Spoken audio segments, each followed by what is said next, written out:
Good day dear students. BA part first political science की class में आप सभी का स्वागत है। इस क्लास में हम चर्चा कर रहे थे शक्ति पर, और अब तक हमने शक्ति का अर्थ, शक्ति का महत्व, शक्ति की विशेषताओं आदि बिंदुओं पर चर्चा की। आज हम शक्ति के आधार, शक्ति के स्रोत और शक्ति के प्रकारों पर विचार करेंगे। सबसे पहले हम बात करते हैं शक्ति के आधार के संबंध में। शक्ति के आधार भिन्न भिन्न शासन प्रवृत्तियों में भिन्न भिन्न पाए जाते हैं, यानी अलग अलग शासन की प्रवृत्तियों में, अलग अलग प्रकार के शासन में शक्ति के प्रकार अलग अलग होते हैं। इनमें एक रूपता नहीं होती। वर्तमान में दो प्रमुख शासन व्यवस्थाओं का प्रचलन है। दो शासन व्यवस्थाएं विद्यमान हम देखते हैं, लोकतंत्र व तानाशाही। दोनों शासन व्यवस्थाओं में शक्ति के आधार अलग अलग होते हैं। लोकतांत्रिक शासन व्यवस्थाओं के संदर्भ में जब हम बात करते हैं तो लोकतांत्रिक शासन व्यवस्थाओं में शक्ति के आधार प्रभाव, नेतृत्व, औचित्यपूर्णता और आज्ञा पालन, सहमति आदि तत्वों में विद्यमान रहते हैं। प्रभाव लोकतंत्र की शक्ति का एक महत्वपूर्ण आधार है, या दूसरे शब्दों में हम कह सकते हैं कि लोकतंत्र में शक्ति का मूल आधार प्रभाव है। शासन की नीतियों, कार्यों, उसके आदेशों के पीछे शक्ति का प्रभाव पाया जाता है। राष्ट्रीय नेताओं का प्रभाव, दल का प्रभाव, सत्ता का प्रभाव आदि तत्व मानवीय व्यवहार को प्रभावित करते हैं और मानव उससे प्रभावित होकर अपने कार्य व्यवहार का संपादन करता है। और लोकतंत्र में प्रभाव के अभाव में शक्ति कार्य नहीं कर सकती। लोकतंत्र में शक्ति का दूसरा आधार है नेतृत्व। राजनीति में शक्ति का आधार नेतृत्व होता है। नेतृत्व के बिना शक्ति की प्राप्ति नहीं हो पाती।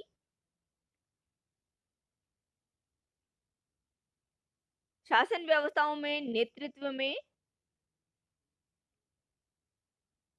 एक भिन्नता होती है। नेतृत्व में आंतरिक रूप से संघर्ष करने की शक्ति होती है। एक नेता के पास नेतृत्व के लिए आवश्यक गुणों का होना उसकी सफलता का परिचायक होता है, उसकी शक्ति का परिचायक होता है। जैसे साहस, परिश्रम, दूरदर्शिता, भाषा कौशल आदि नेतृत्व क्षमता के आवश्यक तत्व माने जाते हैं। अतः नेतृत्व के माध्यम से शक्ति प्राप्त की जा सकती है और शक्ति को कार्यान्वित किया जा सकता है। अगला आधार लोकतांत्रिक शासन व्यवस्थाओं में शक्ति का है औचित्यपूर्णता। औचित्यपूर्णता शक्ति की वैधानिकता का आधार होती है, यानी शक्ति की परख औचित्यपूर्णता के आधार पर ही की जाती है लोकतांत्रिक शासन व्यवस्थाओं में। और विचार विमर्श और तर्क वितर्क के आधार पर शक्ति की औचित्यपूर्णता का आभास होता है। औचित्यपूर्णता के बिना लोकतांत्रिक शासन व्यवस्थाओं में शक्ति का पालन असंभव होता है। शक्ति क्या है? वास्तविक शक्ति क्या होनी चाहिए? इसका निर्णय औचित्यपूर्णता के आधार पर ही किया जाता है। यानी लोकतांत्रिक शासन व्यवस्थाओं में शक्ति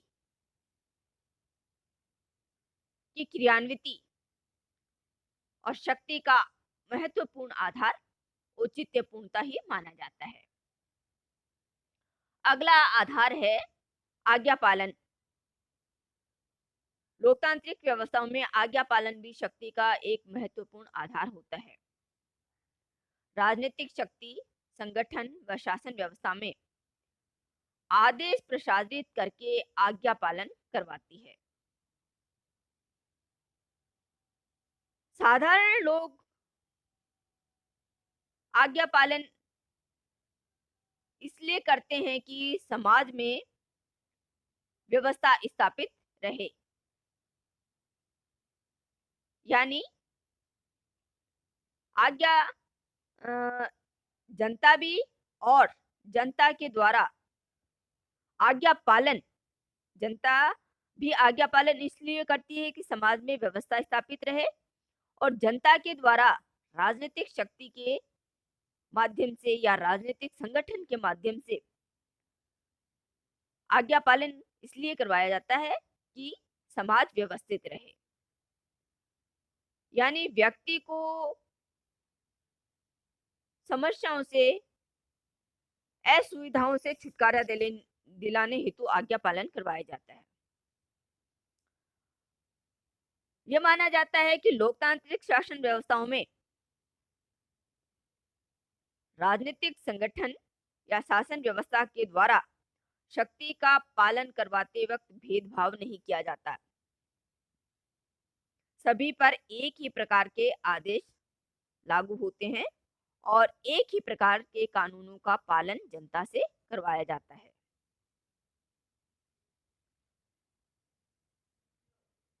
शक्ति में डर या भय के कारण आज्ञा पालन होता है, क्योंकि इसमें बाध्यकारी स्थिति से निपटने के लिए शक्ति में विशेष प्रावधान होते हैं, यानी जनता शक्ति की अवहेलना करने पर मिलने वाले दंड के भय से भी आज्ञा पालन करती है और राज्य के पास वह शक्ति होती है जिससे वह उल्लंघन करने वाले व्यक्ति को दंडित कर सकता है। ये आधार थे लोकतांत्रिक शासन व्यवस्थाओं में शक्ति के।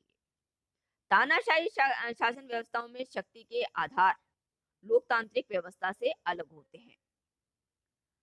तानाशाही शासन व्यवस्था का सबसे महत्वपूर्ण आधार होता है बल प्रयोग। तानाशाही शासन व्यवस्था में शासक वर्ग अपनी शक्ति का पालन बल प्रयोग के द्वारा करवाता है, जिसमें वह बल प्रयोग के अनेक साधनों का प्रयोग करते हुए अपनी आज्ञा, अपने आदेश का पालन जनता के द्वारा करवाता है।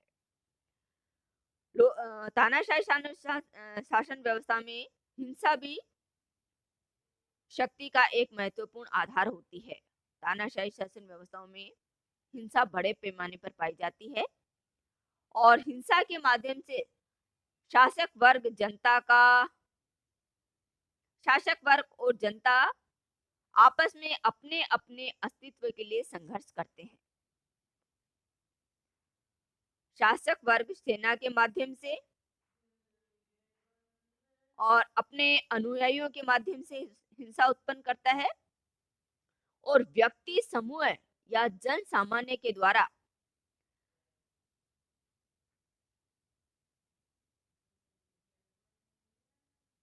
अपने विरोध के रूप में हिंसा की जाती है। राज्य व्यक्ति समूह और संगठन पर हिंसा के माध्यम से नियंत्रण स्थापित करता है। तो तानाशाही शासन व्यवस्था में हिंसा शक्ति का एक महत्वपूर्ण आधार होती है। इसके अलावा तानाशाही शासन व्यवस्थाओं में कठोर कदम भी शक्ति का आधार होता है। तानाशाही शासकों के द्वारा कठोर कदम उठाए जाते हैं जिससे शक्ति कार्यान्वित की जा सके। आंतरिक उपद्रव या गृह युद्ध होने की स्थिति में शासक वर्ग अत्यंत कठोर कदम उठाते हुए अपनी जनता से शक्ति का पालन करवाता है या जनता पर शक्ति आरोपित करता है।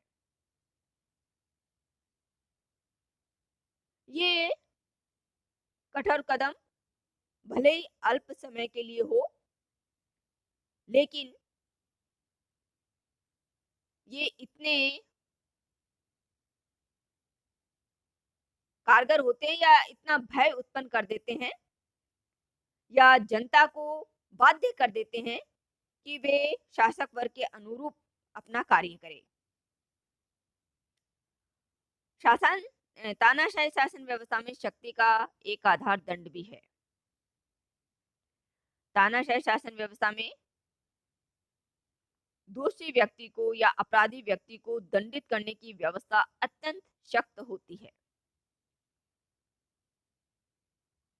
लोकतांत्रिक शासन व्यवस्थाओं में जहां दंड करने की एक कानूनी प्रक्रिया होती है, वहीं तानाशाही शासन व्यवस्थाओं में बिना किसी कानूनी प्रक्रिया को अपनाए हुए भी व्यक्ति को दंडित किया जा सकता है और दंड के रूप में कठोर से कठोर